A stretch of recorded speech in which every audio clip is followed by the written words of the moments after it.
Hello there guys, this is Dino Man here, back with another review, and in this review we shall be reviewing the 2008 Safari Ltd Postosuchus. So now, let's get into it. First off, its pose. This figure has a very nice pose. It's mid-stride with its head turned to its right with a flick in the tail. It looks very natural and realistic, especially when I do that. It just is a very nice pose. I like it a lot.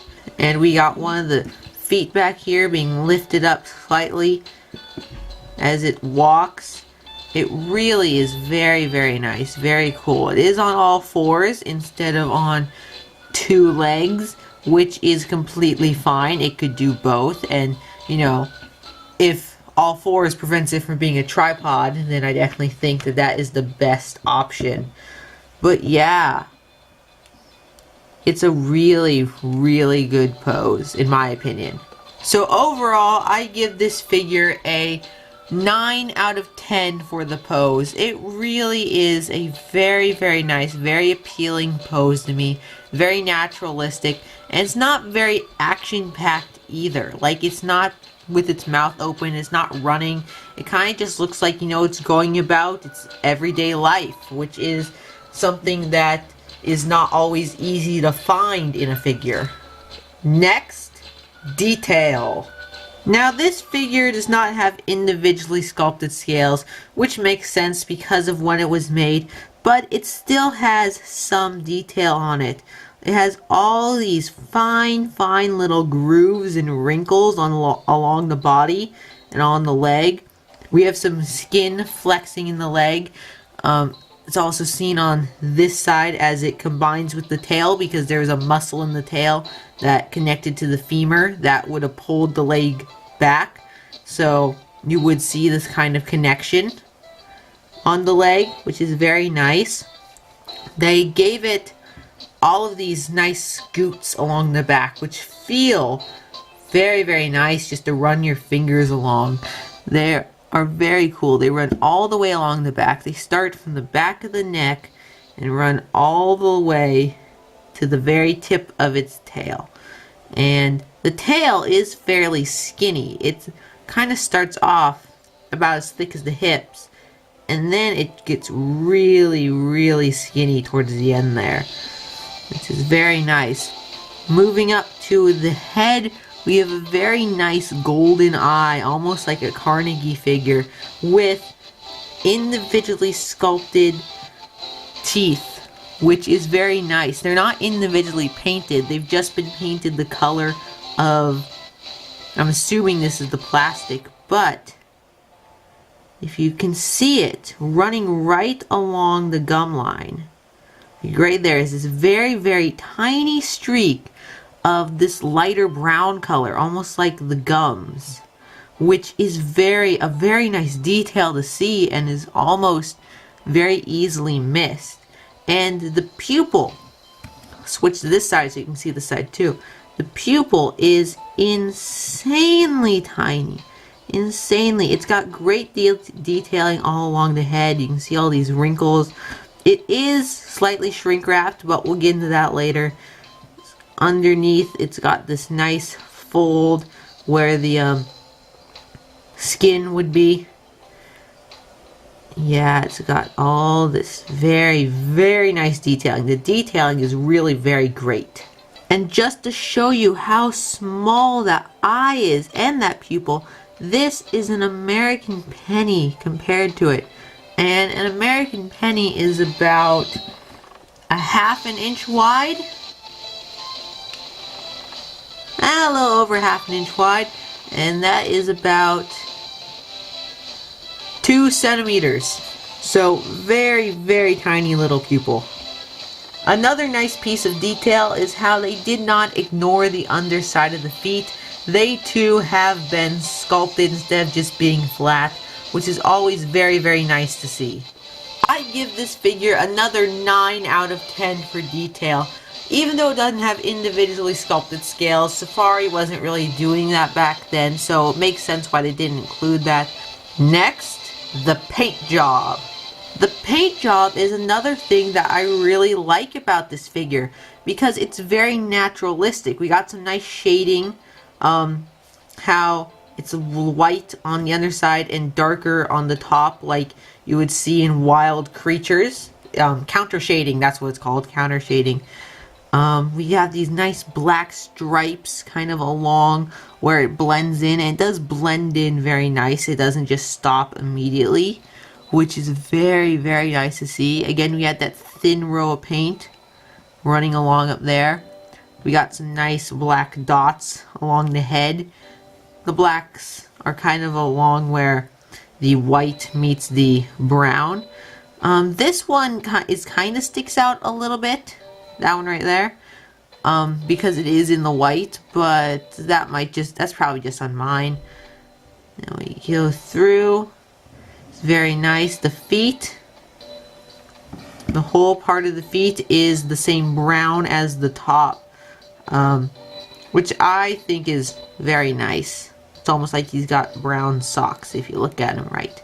And another thing that I really, really like is how in the creases in his skin, it's this nice white color instead of the same shade of brown, because that's kind of something that you would see in real creatures. They have in the creases a much lighter tone because that's not really impacted by the sun or the environment.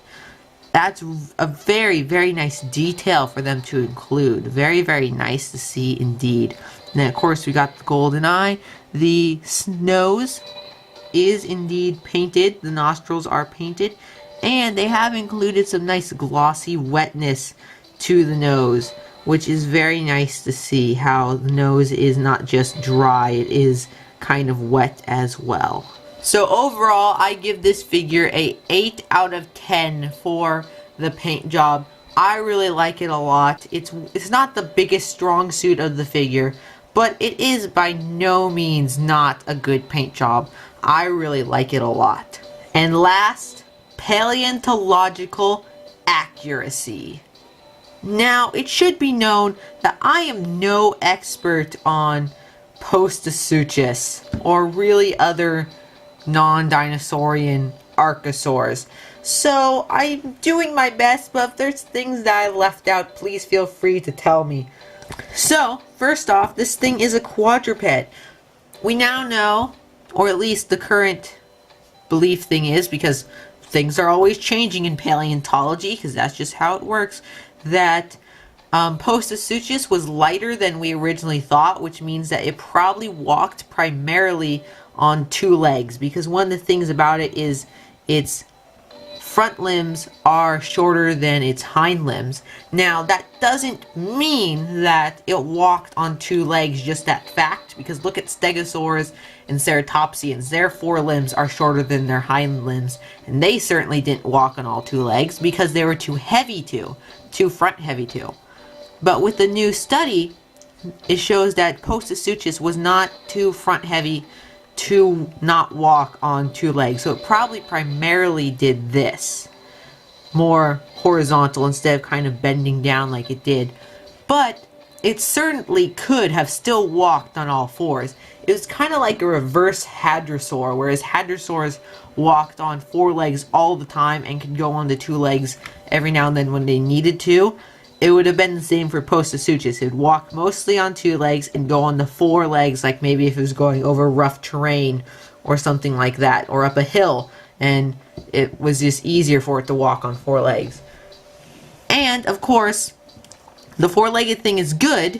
It's good to do that in this pose, because then that means that the figure's nice and stable, which is why I definitely think it was a good call to put it like this. The tail might be a little bendy. I don't really know about the flexibility of its tail. I know it wasn't a dinosaur, so it probably had a more flexible tail, but I really just don't know.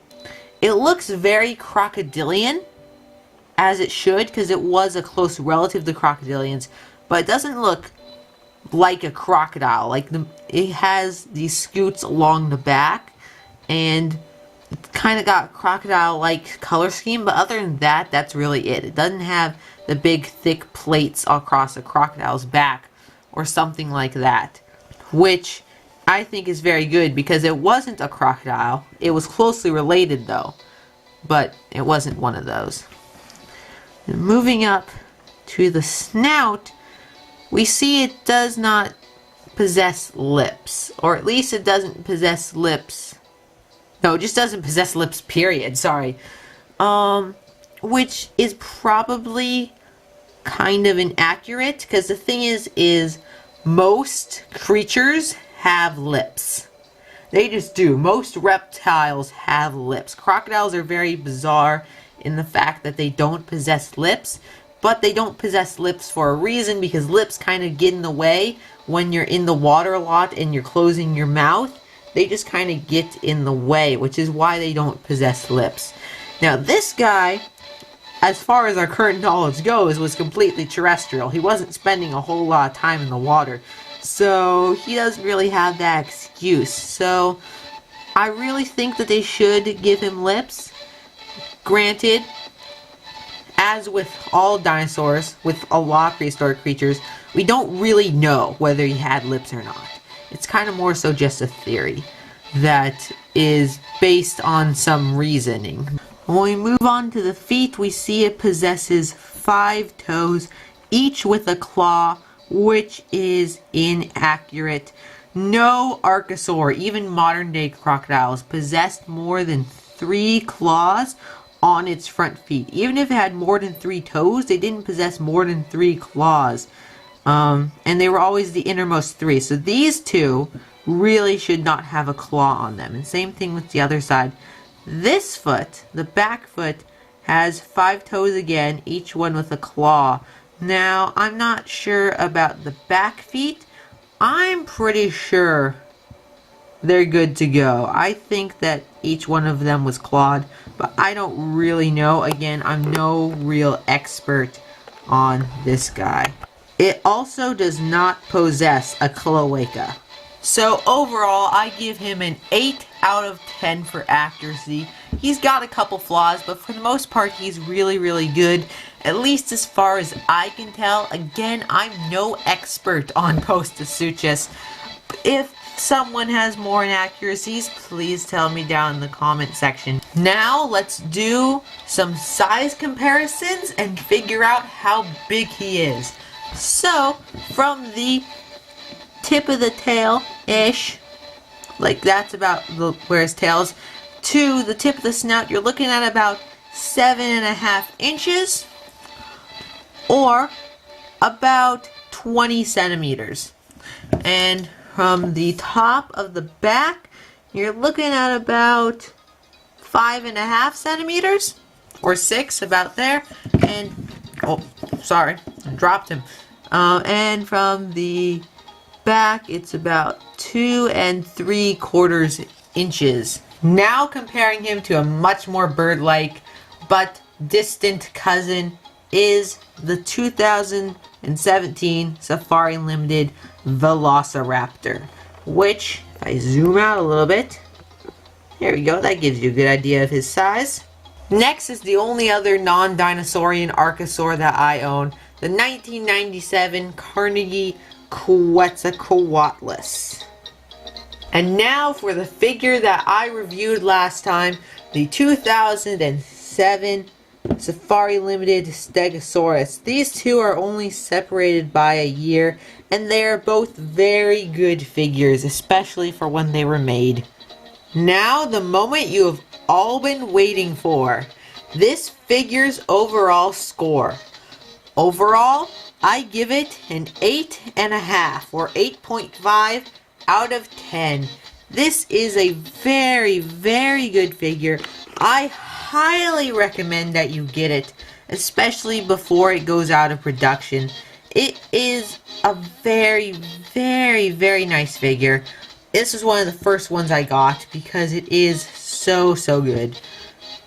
But anyway, guys, that is it for this review on the 2008 Safari Ltd Postosuchus. The next review will be on the 2009 Carnegie Spinosaurus. So I will see you all then.